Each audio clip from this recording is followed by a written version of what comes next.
Good evening, ladies and gentlemen.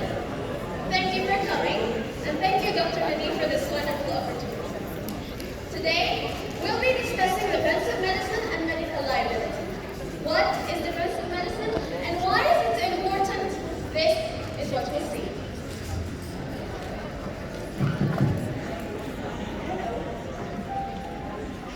But what are you? Well, a patient keeps asking for a cesarean section every visit. The baby is oxybutic posterior, and there is a very good chance of a normal vaginal delivery. Favor you, I will do a cesarean section. But according to the guidelines, I should give a trial of labor first. I know, but it's safer if you do a cesarean section. CS is not safer than a vaginal delivery. Safer for you. You're suggesting I practice defensive medicine?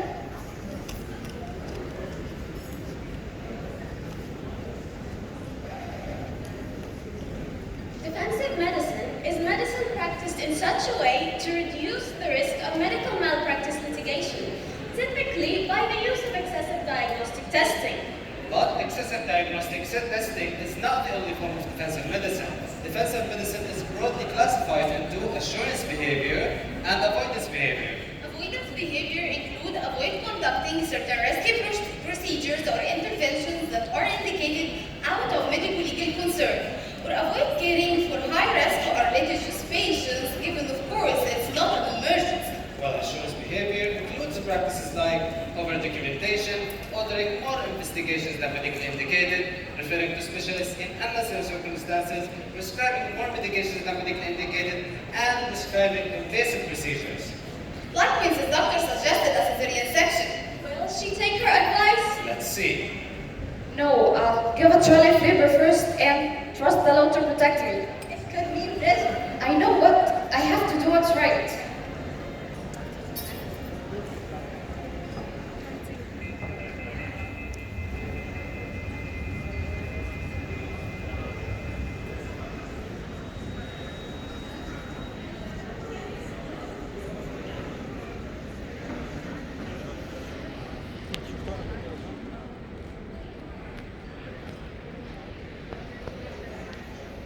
Closing statements.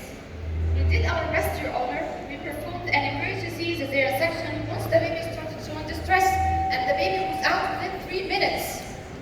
Your Honor, she could have prevented that death by performing a cesarean section from the start, as my client asked her repeatedly. But instead, she chose to allow a vaginal delivery, which resulted in the baby's death, showing absolute indifference for human life.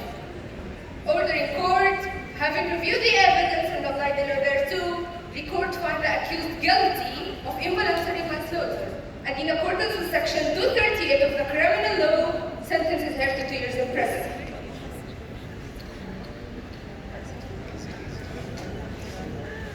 This is the reality of doctors in Egypt.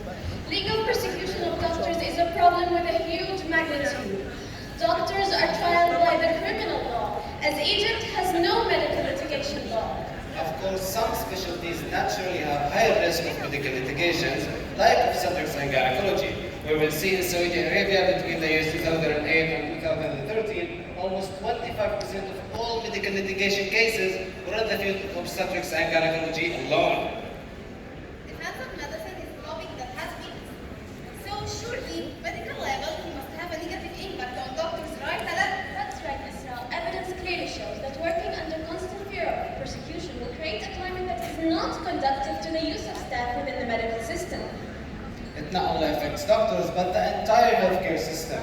And precisely for these reasons, doctors tend to engage in defensive medicine. Defensive medicine is a topic that has been discussed for many years, and recently it has been gaining a worldwide attention, being featured in multiple journals like The Guardian, Forbes, and the World Journal of Clinical Cases. So we conducted a study aiming to assess knowledge, attitude, and practice of defensive medicine among doctors working in Qasr Al Ain. Our study is a cross-sectional study that was conducted from October 2019 to January 2020. Our study group is gynecologists and obstetricians of Qasr Al Aini Hospital, and we calculated our sample size according to Cochrane's formula to be 150, with a confidence interval of 95% and 5% margin of error. Why Qasr Al Aini Hospital? As they're a highly scientifically based community, and we can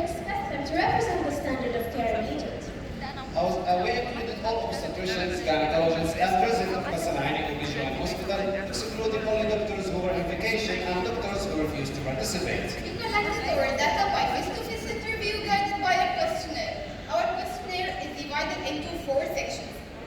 Personal data, the awareness of defensive medicine and related experience, the practice of defensive medicine, and the last section, which is unique to our study, is the impact of the current litigation law. Now that we've explored medical liability and its impact, How common do you think the practice of defensive medicine and doctors working in Qasr Al Aini actually is? We have found the percentage of doctors who practice at least one form of defensive medicine to be a shocking 91%. for avoidance behavior, 47% of doctors avoid risky procedures or interventions, while 39% avoid high-risk or litigious patients. By far, the most prevalent assurance behavior was over-documentation at 65%, followed by ordering more investigations, referral to specialists in unnecessary circumstances, and prescribing invasive procedures at 45, 42, and 37% respectively. And the least prevalent form was prescribing more medications at 14%. But wait, Isra, over-documentation does not delay medical intervention in Egypt. True, it still might be extra effort by the doctor, but it does not negatively impact the patient. Good point, Josepha. If we exclude over-documentation, the percentage of doctors who practice at least one form of defensive medicine is 81%. This is still a large percentage. What would cause such a figure? We found that doctors with more experience tend to practice less defensive medicine, with doctors with more than 20 years experience practicing the least defensive medicine at 63%. And when we asked doctors if they think the current law can differentiate between malpractice and complications, 89% said it doesn't always differentiate, either somewhat or never. And almost no one said it can always differentiate. And indeed, 24% of all doctors that we asked experienced malpractice litigations. Some of them were common complications as wound infection. Or as unbelievable as the theft of a uterus after a hysterectomy in a case of aberrant placenta. Actually, it's not only whether the law can differentiate between malpractice and complications, as 79% of doctors feel their physician-patient relationship is limited. 90% don't think the written patient consent can protect them from litigation. In fact, 79% of doctors are not satisfied with the current law as a whole. And so, when asked if they support a law in which claims are processed by a specialized committee with cancellation of the imprisonment sentence, setting upper limits for compensation and medical insurance, 92% of doctors said they would support such a law.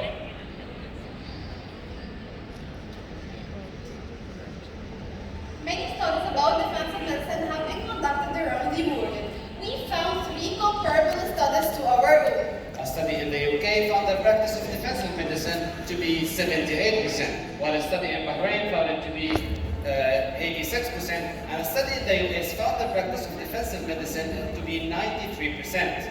so when compared to these countries, the percentage of defensive medicine among doctors working in Qasr Al Aini is actually in line with the global trend at 81%, especially in light of these countries having medical laws. So, the lack of a medical law might not be the only cause of defensive medicine in Egypt. Other factors might include the negative attitude of the public and the media towards doctors, Or the ignorance of the general public towards the capabilities and role of doctors, Or the assault of doctors and unsafe workplaces.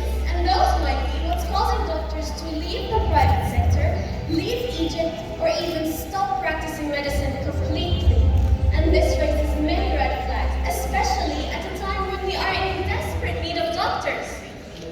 So to conclude, defensive medicine is prevalent among doctors working in Qasr Al Aini, with 81% of doctors practicing at least one form of defensive medicine, but it is similar to other countries. Doctors' duration of practice and their experience affect their tendency to practice defensive medicine. Doctors are not satisfied with the current state of the law and don't believe in its ability to protect them. And the crushing majority of doctors support the idea of a firm medical law. Will it ever happen though? Don't be so negative. But sadly, this is the reality. Is there really anything we can do? Yes, but not alone. It's a long journey, but if we all work together, we can make it. Doctors?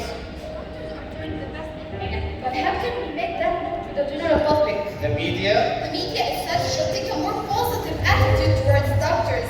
lawyers, Lawyers have a very important role to play. We can follow the steps of countries like the UK, where some lawyers train specially to represent doctors in case of persecution. and finally researchers. Well, we can conduct nationwide studies across government and private hospitals that cover other specialties too, and not only measure the practice of defensive medicine, but also its impact. And step by step, if we all work together, we can reach our goals. And enact the medical law that's being discussed in the parliament, which addresses most issues doctors are unsatisfied about, and which includes all the bans mentioned before. To ensure safe practice for doctors Cost reduction for the government. And better healthcare for